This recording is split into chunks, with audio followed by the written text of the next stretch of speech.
You know what's funny about people obsessed with other people's money? They always think they see all the cards on the table. They never see the trap until it's too late. My son, Daniel, and his lawyer wife, Sarah, just made the biggest mistake of their lives. And all I did in response was smile. A calm, almost casual smile, the kind my old construction business partners know means someone's about to learn a very, very expensive lesson. It was last Tuesday, right after golf.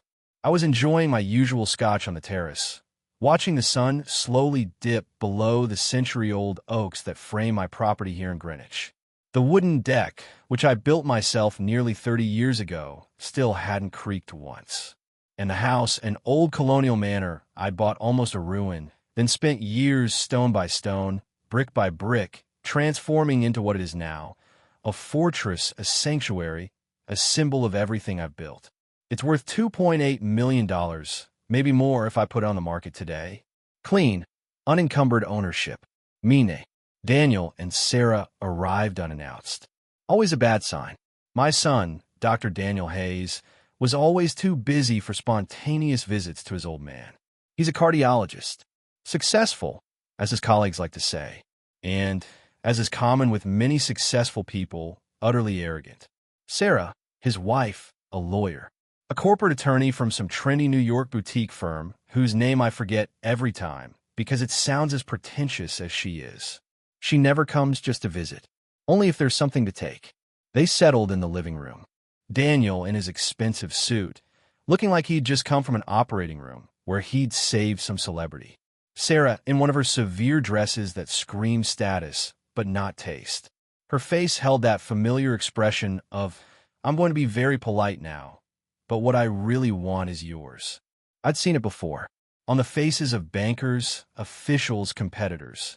They sat on the Italian leather sofa I'd specially ordered from Florence.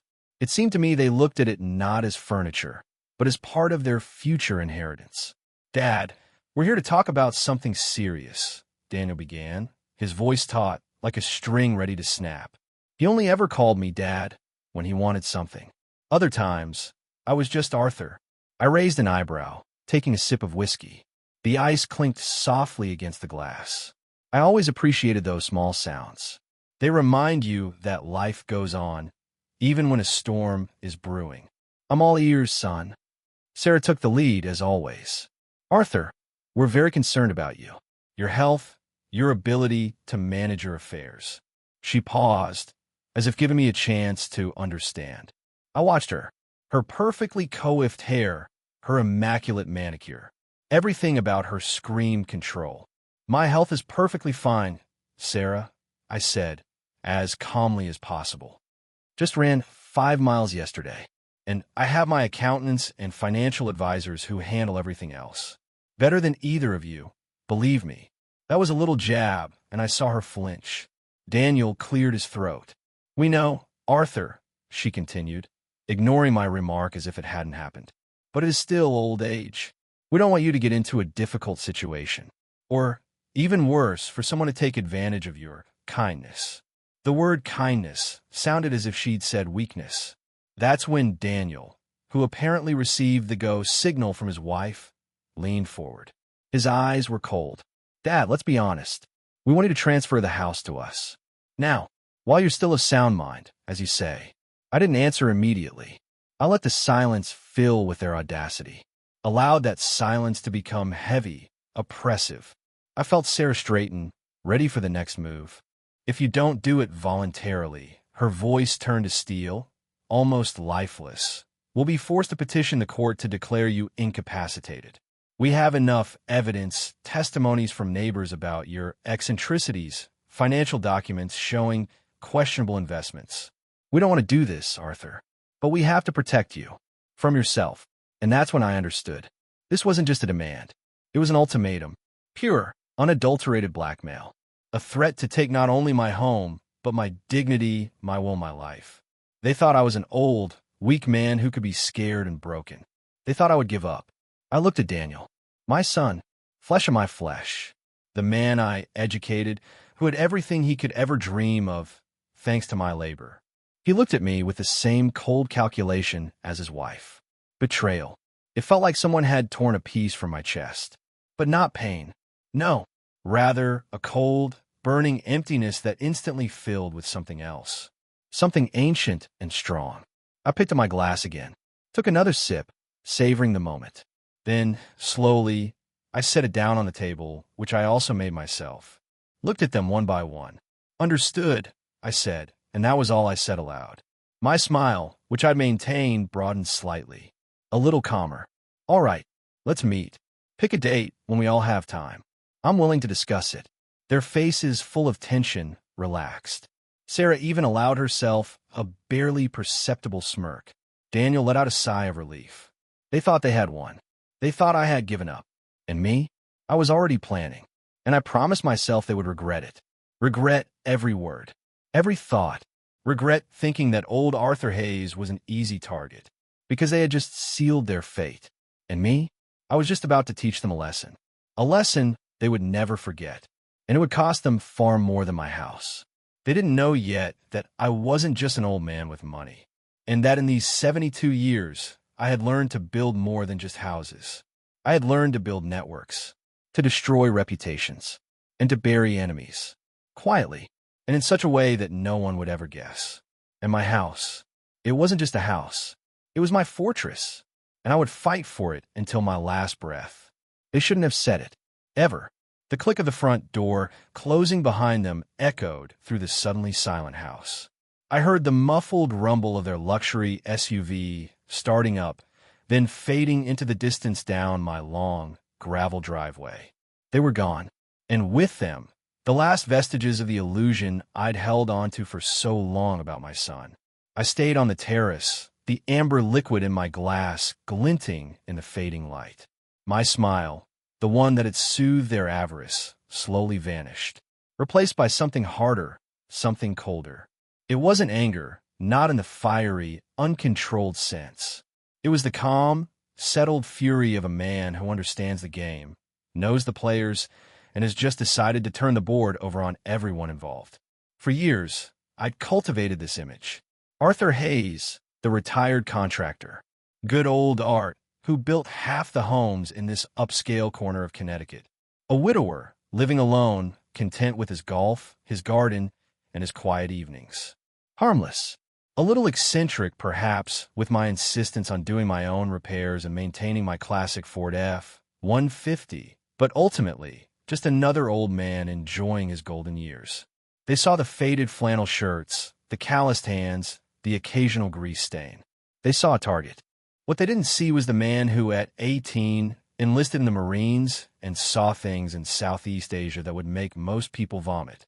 The man who, after coming home, didn't just build houses, but built an empire out of nothing, navigating the treacherous waters of real estate development, dealing with corrupt union bosses, greedy politicians, and rival firms that played dirty.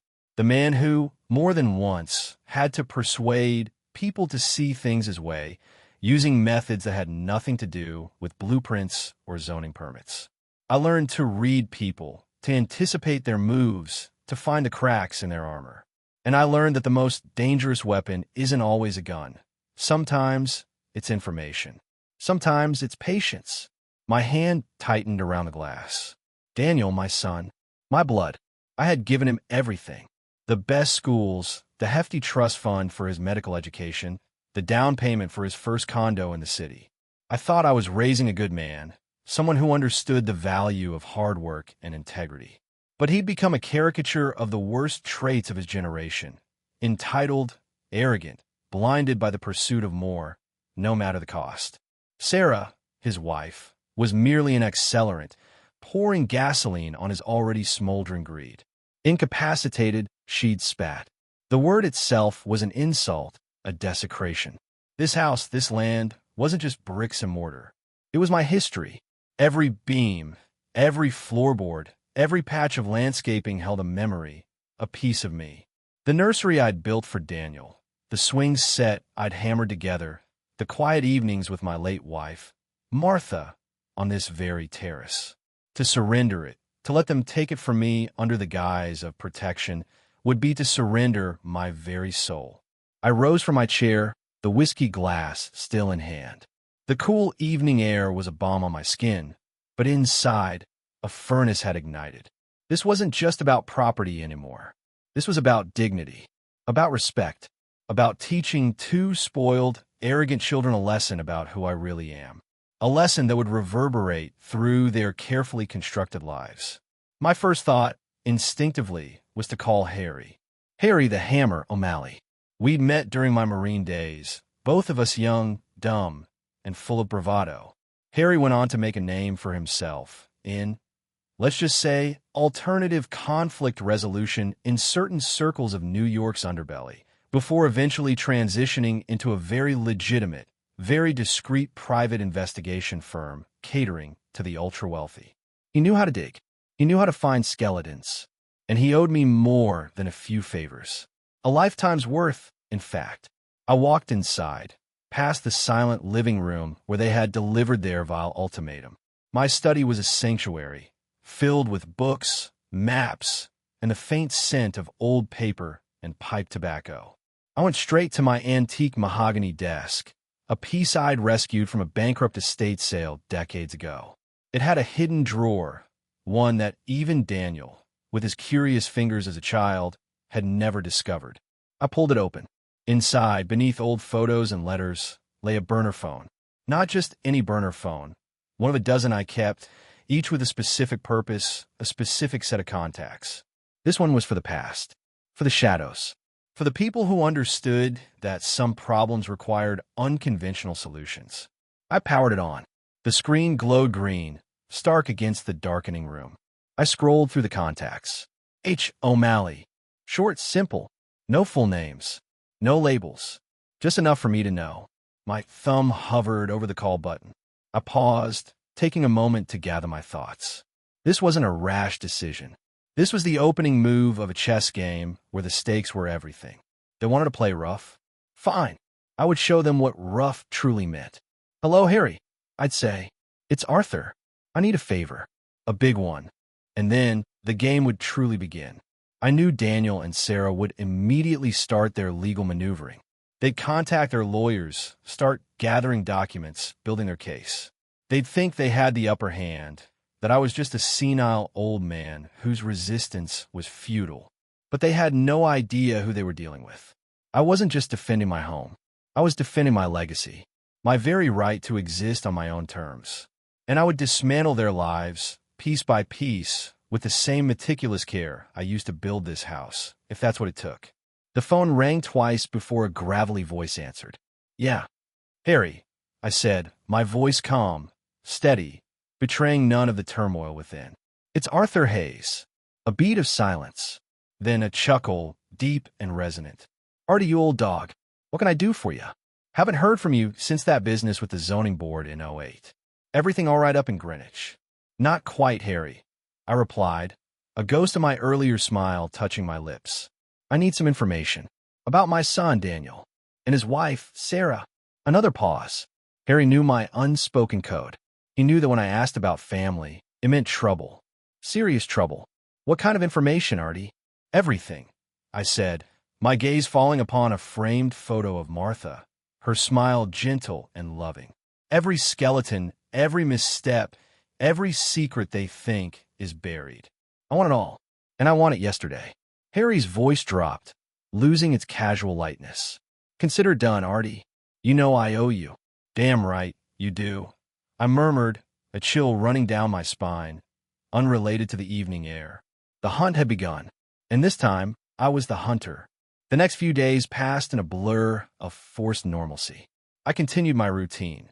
Morning golf, lunch at the club where I exchanged pleasantries with other retirees, an afternoon in my workshop tinkering with an old engine, and quiet evenings on the terrace.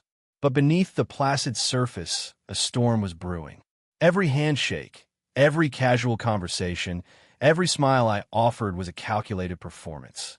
I was a man playing a role, waiting for the curtain to rise on the real drama. Harry, true to his word, worked fast. Less than 24 hours after my call, my burner phone buzzed with an encrypted message. It was a preliminary report, dense with legal jargon, financial statements, and snippets of public information that, to the untrained eye, meant nothing. But to me, it was a roadmap. I locked myself in my study, the heavy oak door muting the sounds of the outside world. This was where I did my real work, the kind that didn't involve hammers and nails. Spread out on my desk were printouts, charts, and a legal pad where I meticulously noted details. Harry's team had started with the obvious: Daniel's medical practice, Sarah's law firm, their shared assets, their tax filings. Daniel's practice, Hayes Cardiology Associates, looked pristine on the surface. State-of-the-art equipment, glowing reviews, a reputation for excellence. But Harry had flagged a few things. An unusual number of billing adjustments for certain procedures.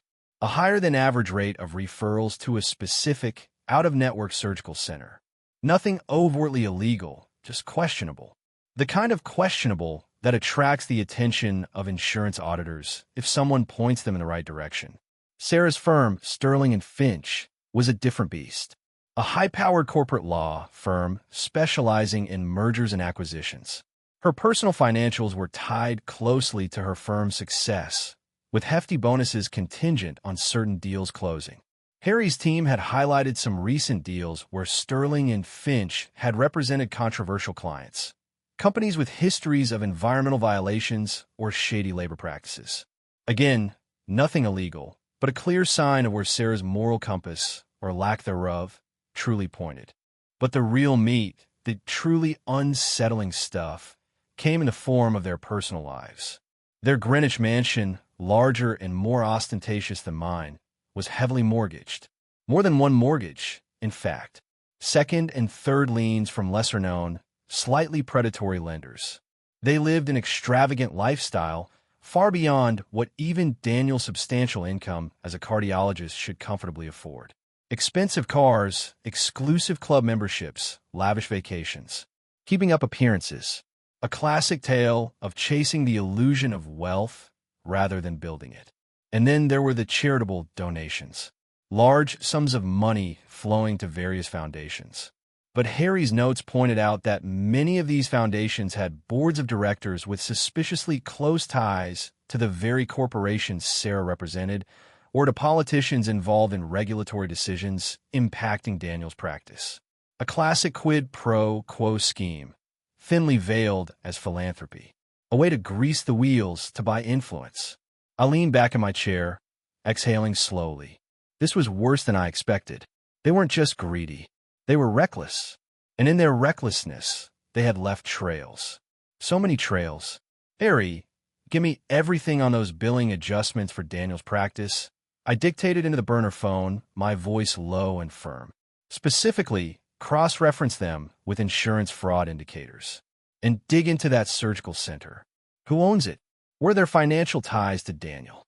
On it, Artie, Harry's voice crackled. For Sarah, I want a deep dive into those charitable foundations. Follow the money. See where it really goes. And every single client Sterling & Finch has represented in the last 5 years. Especially the controversial ones. I want the names, the dates, and the outcomes. Every detail. You want to blow up their lives, Artie? Harry asked, his tone flat. This sounds like a scorched earth campaign. They started it, Harry. I replied, my eyes fixed on the house plans of my home, pinned to a corkboard. They came into my home and threatened to declare me incompetent, to steal my legacy. This isn't just about money, Harry. This is about what's right, and what's earned. Understood, he said. Anything else? One more thing. I added, a grim thought forming in my mind. Social media. Everything. Their public profiles, their friends, their contacts. Look for anything that contradicts the pristine image they project. Any skeletons in the digital closet. People always forget about the internet, Harry. They think they can delete things, but the internet never forgets. You're a cruel bastard, Artie, Harry chuckled softly. But effective. I'll be in touch.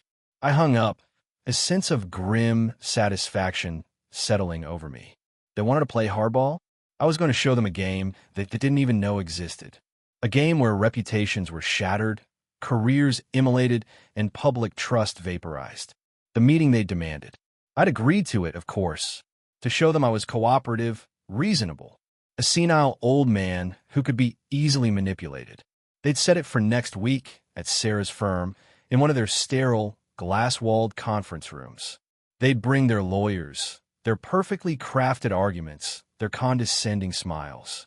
They expected me to walk in, a defeated old man, ready to sign over my life's work. They expected me to crumble under the pressure of their legal threats.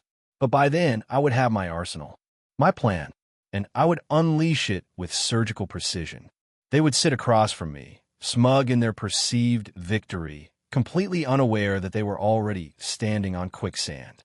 And I, Arthur Hayes, the quiet old man, would be the one holding the shovel. The days leading up to the meeting were a strange mixture of calm and intense preparation. I allowed Daniel and Sarah to believe they were dictating the terms.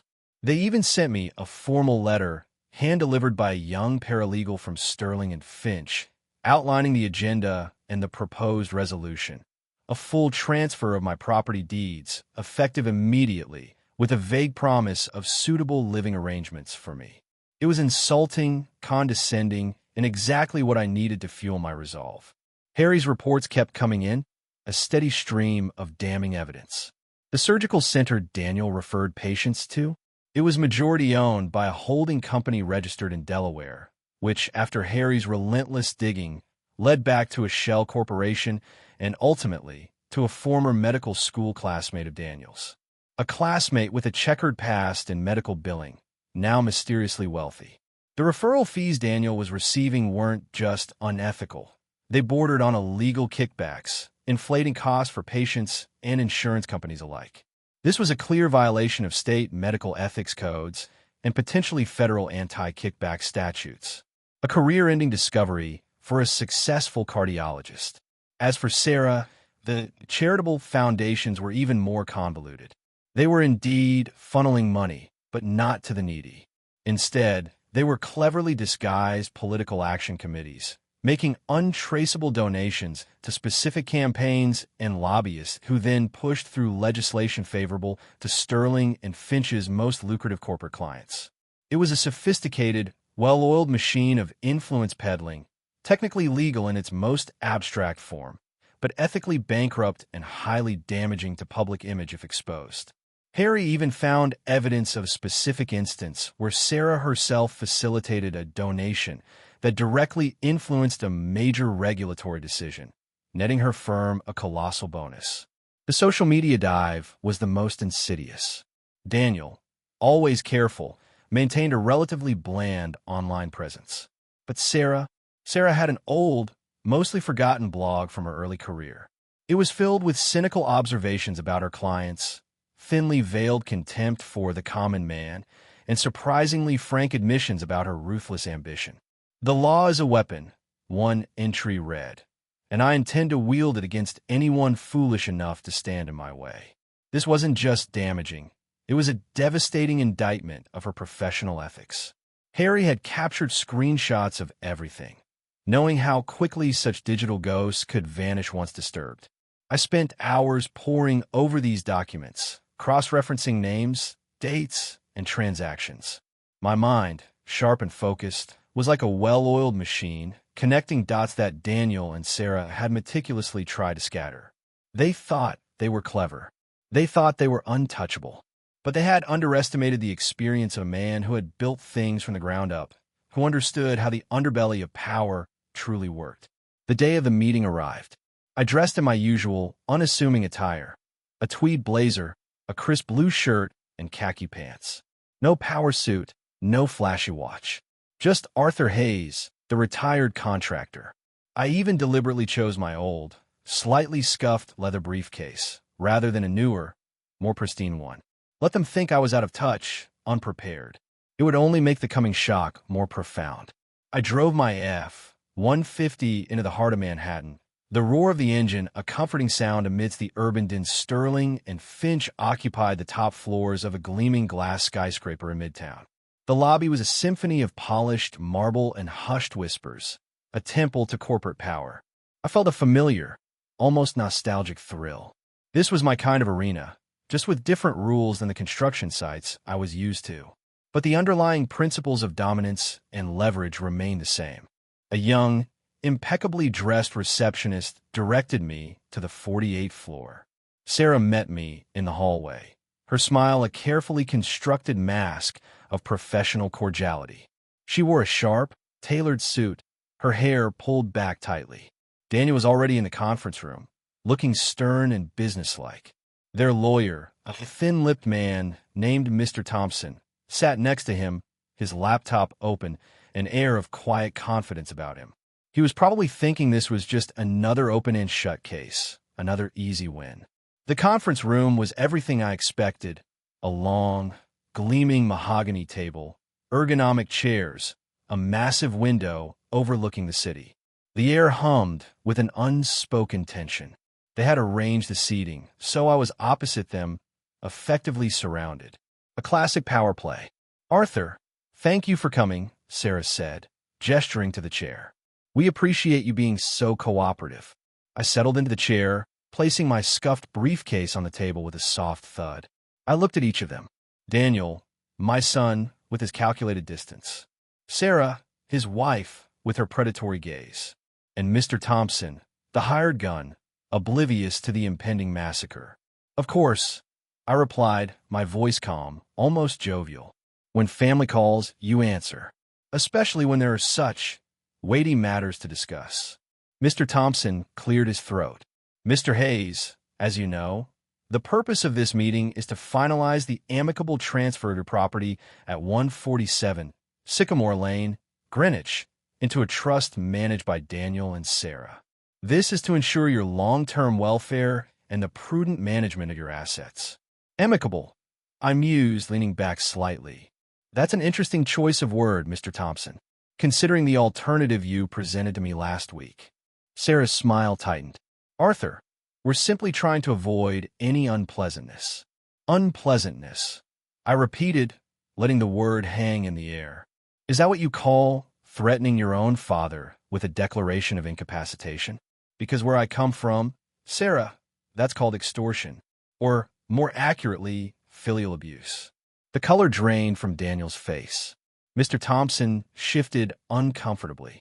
They hadn't expected me to be so direct, so unyielding. They expected an old man, easily cowed. "Arthur, please," Daniel interjected, his voice strained. "We just want what's best for you." "Do you, Daniel?" I asked, looking directly into his eyes, a flicker of something ancient and knowing in my own. "Because from where I'm sitting, it looks like you want what's best for you. And frankly, your timing couldn't be worse." I unlatched my briefcase. The click echoed loudly in the suddenly tense room. I didn't immediately pull out the documents. Instead, I looked at them, one by one, allowing my gaze to linger to convey the unspoken threat. "Before we proceed with your amicable transfer," I said, my voice low and steady, "I think there are a few things we need to discuss first. Things you both seem to have overlooked." Their faces were a mixture of confusion and growing unease. They were seeing a different Arthur Hayes now. Not the harmless old man, but the architect, the builder, the man who knew how to dismantle things just as easily as he built them. And they were about to realize they weren't the only ones who had been busy digging. The silence in the room stretched, thick and suffocating. Daniel and Sarah exchanged nervous glances. Mr. Thompson, the seasoned corporate lawyer, finally looked genuinely uncomfortable, his gaze shifting between my calm demeanor and the briefcase. He sensed a shift in the power dynamic, a tremor in the carefully constructed narrative they prepared. I reached into my briefcase, not for a pen to sign their predatory documents, but for a meticulously organized folder. The top sheet was a printout of Daniel's medical practice's billing summaries. I slid it across the table, directly to Daniel. "Daniel," I began, my voice still even, but with an edge that hadn't been there before. "Let's talk about Hayes Cardiology Associates. A reputable practice, by all accounts. Excellent reviews. A sterling reputation. But even the most polished facades can have cracks, wouldn't you agree?" Daniel picked up the document, his brow furrowed. "What is this, Dad?" "It's a summary of your billing adjustments, particularly regarding patients referred to the Precision Cardiac Surgical Center," I explained, my eyes fixed on his. "An interesting pattern, wouldn't you say? An unusually high percentage of your patients requiring specialized procedures, always at this specific center, always out of network, and always resulting in higher copays and insurance payouts." Sarah leaned forward, her lawyer's instinct kicking in. Arthur, what exactly are you implying? Daniel's referrals are based solely on patient need and medical expertise. Are they, Sarah? I raised an eyebrow, a slight, knowing smile playing on my lips. Because Harry, a friend of mine, a private investigator of considerable talent, found something interesting about Precision Cardiac. It's owned by a shell corporation, and that shell corporation, when you peel back the layers, leads directly to a former medical school classmate of Daniel's. A classmate, I might add, who has a history of, shall we say, aggressive billing practices, and whose sudden surge in wealth directly correlates with the increase in your referrals. Daniel's face had gone from pale to ashen. His mouth opened, but no words came out. He knew. He absolutely knew. The color was draining from Sarah's face too, replaced by a cold, furious calculation. She looked at Daniel, then back at me, her eyes narrowed. This is baseless speculation, Arthur. She finally managed her voice tight. Slander. We could sue you for this. You could. I conceded, nodding slowly. But then, we'd have to go to court, wouldn't we? And during discovery, all of this would become public record. The insurance companies would be very interested in these patterns. The state medical board, even more so. And I imagine the federal authorities, who take a rather dim view of kickbacks and fraudulent billing under the anti-kickback statute, would also want to have a word with Dr. Hayes. Do you really want to explain to your patients why their medical bills were inflated, Daniel? Or to the Department of Justice, why you were effectively selling referrals? I watched Daniel squirm. The arrogance, the self-importance, had vanished, replaced by genuine fear. He was seeing his carefully constructed career, his reputation, crumble before his eyes. Then, I turned my attention to Sarah. I slid another folder across the table, this one thicker, filled with printouts and screenshots. And now, Sarah, I said, a little more softly, let's talk about your contributions to corporate ethics. Sterling and Finch, a pillar of the legal community. But your personal blog, circa 2008, The Corporate Predator, offered a rather unfiltered look into your professional philosophy. Things like, the law is a weapon, and I intend to wield it against anyone foolish enough to stand in my way. Or, my personal favorite, ethics are a luxury the successful can't afford, merely a narrative for the masses. Charming. Sarah gasped, her composure finally cracking. That blog, it was private. I deleted it years ago. How did you? The internet, Sarah. I interrupted, a wry smile touching my lips. It never forgets, especially when you have people like Harry who specialize in digital archaeology. But let's move beyond your youthful indiscretions, shall we? Let's discuss your more recent and far more impactful activities. I picked up another stack of documents. These are the financial records and board member lists for the foundations for a Better Tomorrow and Green Future initiatives. Very noble-sounding names. But as it turns out, these foundations are remarkably effective at channeling untraceable political donations to campaigns and lobbyists who then, coincidentally, push through legislation that directly benefits Sterling and Finch's most controversial clients. And in one particular instance, Sarah, your name appears prominently in a memo regarding a 7-figure donation that preceded a specific environmental waiver for Evergreen Petro Corp, a client you personally represented. A waiver that directly resulted in Sterling and Finch earning a bonus of, let me see here, $8 million. Mr. Thompson, who had been listening with growing alarm, finally spoke, his voice tight. Mr. Hayes, this is highly irregular. These are sensitive firm documents. Are they, Mr. Thompson? I shot back, my gaze hardening. Or are they evidence of blatant influence peddling, disguised as corporate philanthropy? The SEC might find this very interesting, as might the State Bar Association, especially when combined with the delightful insights from Sarah's Corporate Predator blog. How do you think Sterling and Finch's clients would react if these details became public? What about your reputation, Sarah? Your career? Sarah was speechless, her face a mask of furious disbelief and dawning horror. Her meticulously crafted image, her entire professional life, was being systematically dismantled before her eyes. So, I concluded, leaning forward slightly. Before we talk about me being incapacitated or about amicably transferring my property, perhaps we should discuss your incapacitation. Wouldn't you agree? Because if I were to go public with just a fraction of this, Daniel, your medical license would be revoked, and Sarah, your law career would be over. You'd be disbarred, financially ruined, socially ostracized. I paused, allowing the weight of my words to sink in, to crush them. The room was silent again, but this time, the silence was born of shock and dread. They were seeing not just an old man with some dirt, but a master strategist, a man who had anticipated their every move and had prepared a counterstrike far more devastating than they could have imagined. "So," I said, picking up the blank deed from my house, the one they had prepared for me to sign. I tore it slowly, deliberately, in half, the sound a sharp rip in the stillness. "Let's recap. You threatened to take my home, my dignity, my autonomy. And in return, I've just shown you the blueprint for the complete and utter destruction of your professional lives, your reputations, and your financial futures. Now, who do you think is in a position to give an ultimatum?" The torn deed lay on the polished mahogany, stark white against the dark wood, a physical representation of their shattered assumptions. Daniel looked utterly defeated, staring at the pieces as if they were his own career, ripped to shreds. Sarah, however, was rallying.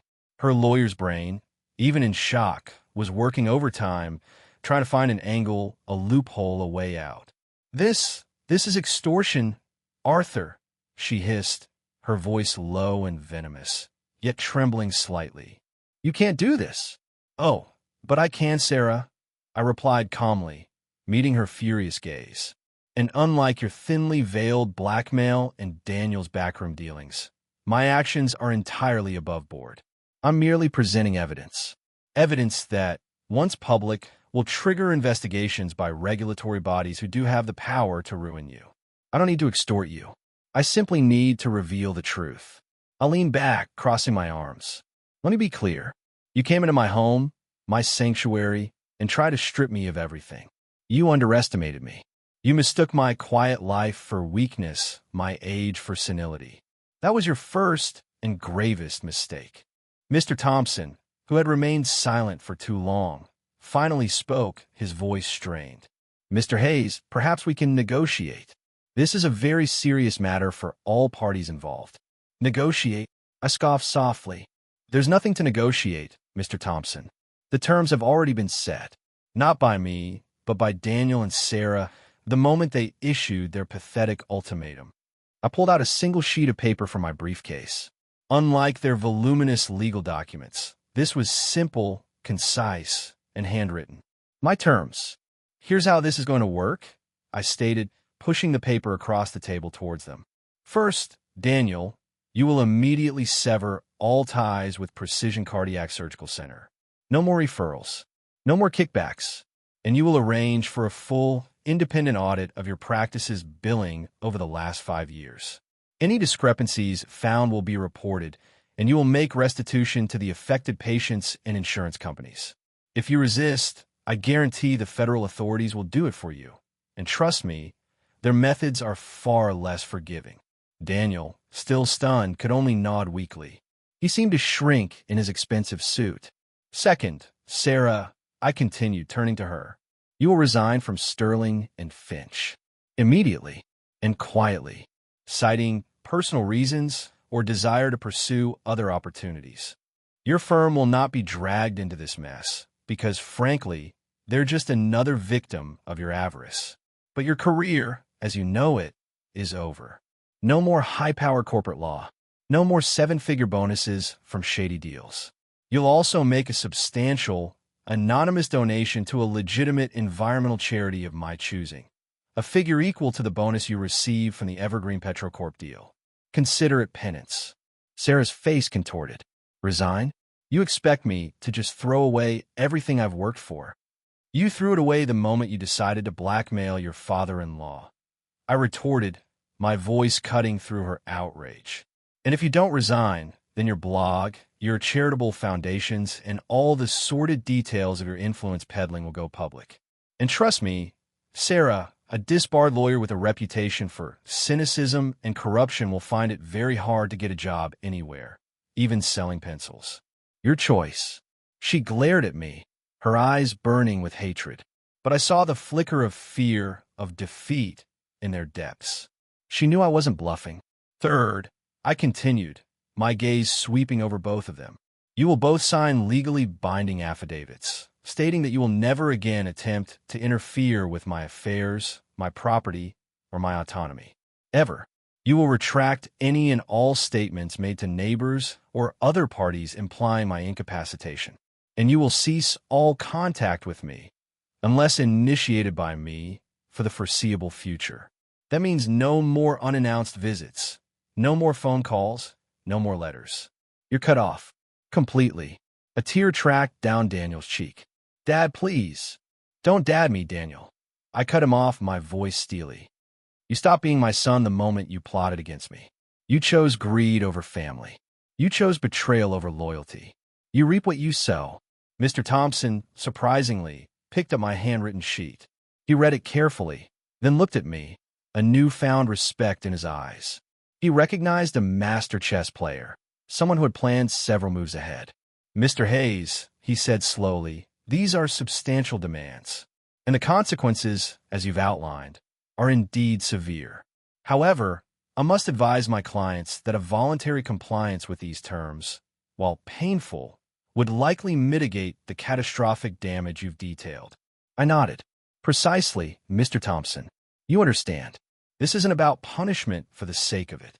It's about restoring balance, about justice, and about ensuring that those who abuse trust learn a very hard lesson. I then pulled out one last document, a pre-signed non-disclosure agreement. You will also both sign this. It legally binds you to secrecy regarding the information I've presented here today. If any of this information, or anything related to our discussion, ever leaks, I will assume it came from one of you. And believe me, the consequences for breaking this NDA will make today look like a pleasant afternoon tea. They looked at each other, their grand scheme in ruins, their future uncertain. They had walked in with arrogance, expecting an easy victory. They were leaving with the bitter taste of defeat and the crushing weight of their own compromised lives. You have 24 hours to agree to these terms, I said, rising from my chair. After that, the information goes to the relevant authorities, and you will face the full, unyielding force of the law and public scrutiny. No further warnings. No further discussions. Just action. I picked up my briefcase, the torn deed pieces still on the table. I suggest you consider your options very carefully, because unlike you, I have nothing left to lose. And that, my children, makes me infinitely more dangerous. With that, I turned and walked out of the conference room, leaving them stunned, broken, and alone with the wreckage of their ambition. The marble floor of the lobby felt more welcoming than ever. The city outside, a vibrant tapestry of lives and struggles, seemed to hum a song of vindication. I had won, not just my house, but my peace. And in doing so, I had finally put to rest the illusion of the son I thought I had raised. The architect of vengeance had built his final, most intricate trap. Leaving that glass tower, I felt a peculiar mix of exhaustion and exhilaration. The tension that had coiled within me for days began to unwind, slowly, like a spring released. The humid New York air, usually a nuisance, felt fresh against my face. I walked past the throngs of people, suits and tourists, all rushing to their own destinations, their own dramas, completely oblivious to the silent, seismic shift that had just occurred on the 48th floor. I didn't rush home. Instead, I drove upstate, along the scenic Merritt Parkway, the familiar curves and ancient stone bridges a soothing balm to my frayed nerves. I stopped at a small, unassuming diner I'd known for decades, a place that served the best blueberry pie this side of the Hudson. I sat at the counter, ordered a slice, and watched the world go by, my mind replaying every detail of the meeting. They would fight it, of course, at first. Sarah, with her lawyer's mind, would try to find a way to discredit my evidence, to claim I was manipulating them, to paint me as the villain. But Mr. Thompson, The shrewd lawyer knew the truth.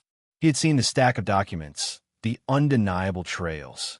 He understood the damage, and he would advise them, grudgingly, to comply, because the alternative was career suicide, public humiliation, and potential legal prosecution that would strip them bare. My phone, the burner, buzzed in my pocket. It was Harry. "Artie, how'd it go?" he asked, his voice laced with anticipation. "They're reeling, Harry," I said, a faint smile on my face. "They're considering their options, but I think they'll comply." "Good," he grunted, "because I just got a little more intel. Nothing major, but it would have been another nail in the coffin for Sarah. Turns out she had a minor ethics complaint filed against her firm a few years back, swept under the rug. Nothing proven, but it would have added fuel to the fire." "Doesn't matter now," I replied, taking a bite of pie. It was delicious, tart and sweet. "The primary targets are secured. The damage is done." "So what happens next?" Harry asked. "Silence," I said, looking out the diner window at the passing cars. "They'll sign, they'll disappear, and they'll live with the consequences of their choices. I won't hear from them again, not for a long, long time. And that's exactly what I want." I wasn't seeking revenge in the fiery, passionate sense. I was seeking justice, a rebalancing of the scales. They had attempted to steal my future, so I dismantled theirs. It was a cold, calculated transaction, devoid of sentiment. Over the next 2 days, Harry received confirmation.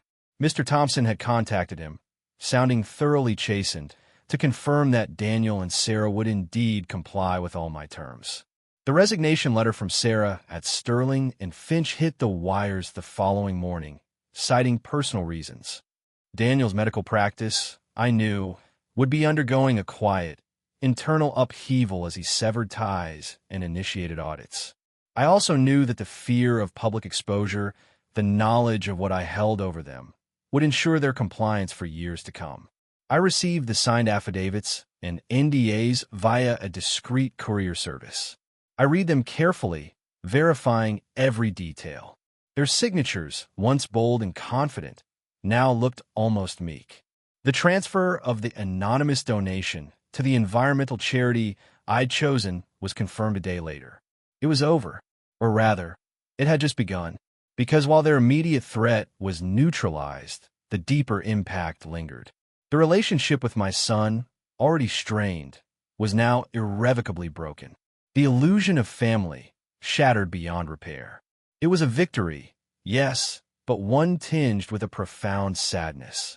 I had defended my home, my legacy, my independence, but I had lost a son in the process. I walked the grounds of my home that evening, the golden hour light painting the oaks in hues of amber and gold. The air was cool, carrying the scent of pine and damp earth.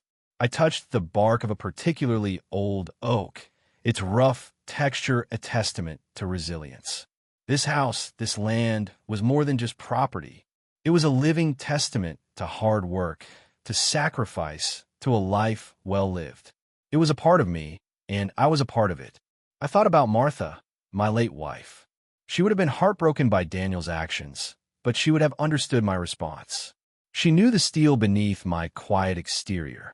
She knew I would never back down from a fight, especially when it concerned what was right. My phone rang. It was an unknown number. I hesitated, then answered. "Arthur Hayes," I said, my voice steady. A pause. Then, a voice, hesitant, almost unrecognizable.